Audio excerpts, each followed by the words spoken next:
Good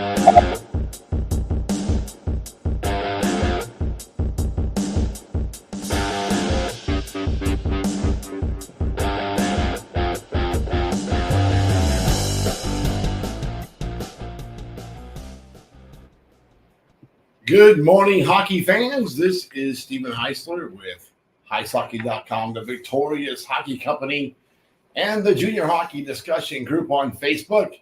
You are watching the Junior Hockey Morning Show. We are on the World Sports Broadcasting Network, WSBN.TV, Facebook, Twitter, YouTube. Usually I say something about the coach's office or in your car. I personally hope that you just are having a good weekend, about to have a good weekend. What day is today? Is today only Thursday? Wow, God. That was a weird week. All right. There's some drama around the Heisler house. I got my mother-in-law in the hospital. My mom going to the doctor today. So we've been running around all day long yesterday. So today is a new day, bright and early. Thursday, August 24th, 2023. Top 10 ways to be kicked off a college hockey team. Last week, we talked about the 10 ways to be dropped from any protected list for junior hockey. And the college coaches, they don't want to be outdone, don't want to be showed up. They have 10 of their own. Some may sound familiar. It's going to happen. That's the thing about college guys. They're always going to take a bit here and a little bit from there, and each coach makes it their own.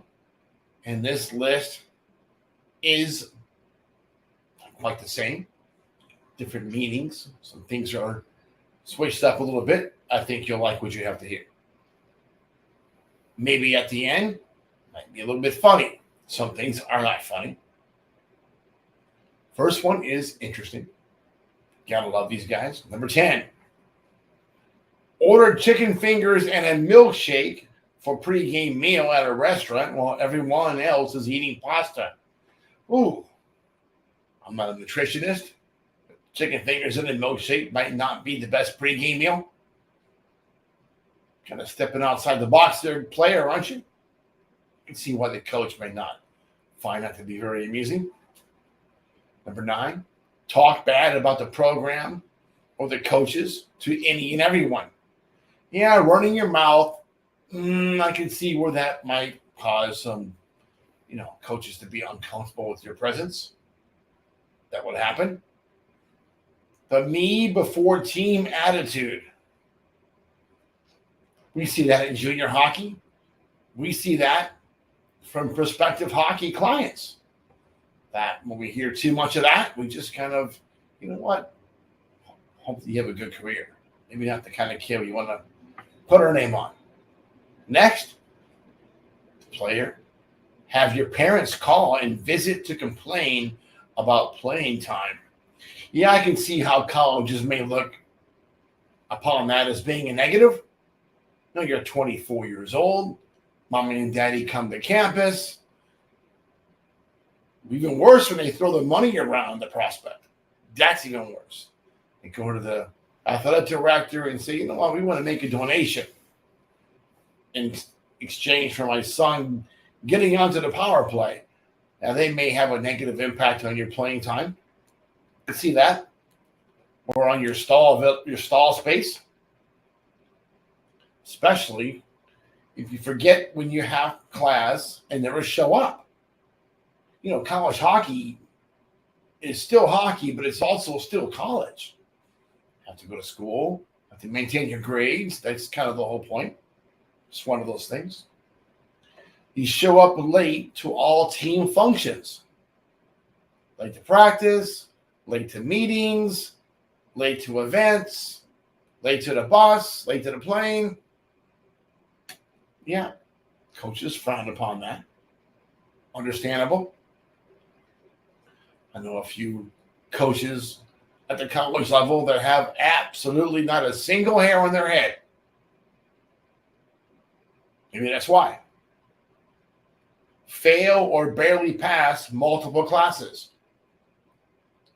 You know, there's this thing about kids. When you're young, they want to find the line in the sand, the line of what's acceptable and what's not, and they'll tiptoe right up to that line, not go over.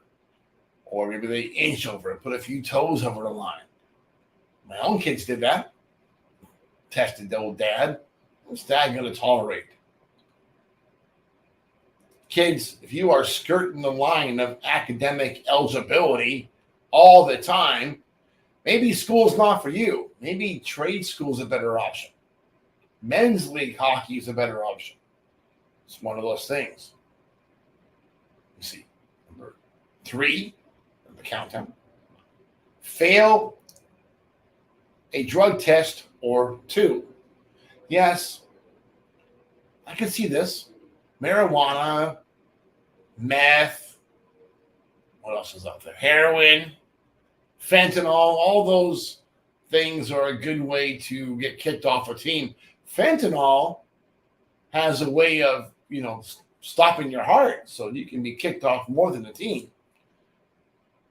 Kicked off the whole team.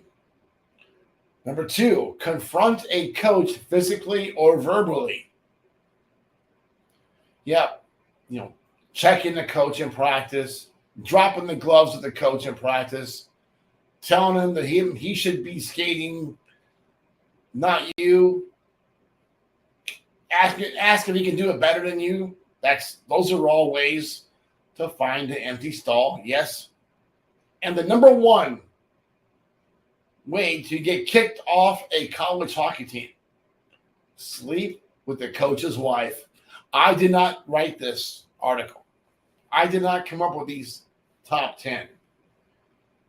But I would imagine that sleeping with the coach's wife is probably a very good way to lose your stall. Probably a very good way to be kicked out of the game. I don't know how many other teams. Well, there's always going to be other teams that don't care. Some coaches have no character. Some coaches have no clue.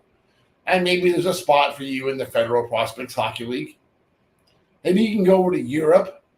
But probably the one cardinal sin above all cardinal sins: sleeping with a teammate's wife, sleeping with your coach's wife. Not good. Not good. What a short show today, Tommy. It's Thursday. A lot going on. Preseason games yesterday in Maine. Northeast Generals and the Maine Nordiques. That was interesting. I like to see kids doing well. So, until tomorrow, hope you enjoy your morning coffee and have a great day in hockey. And kids,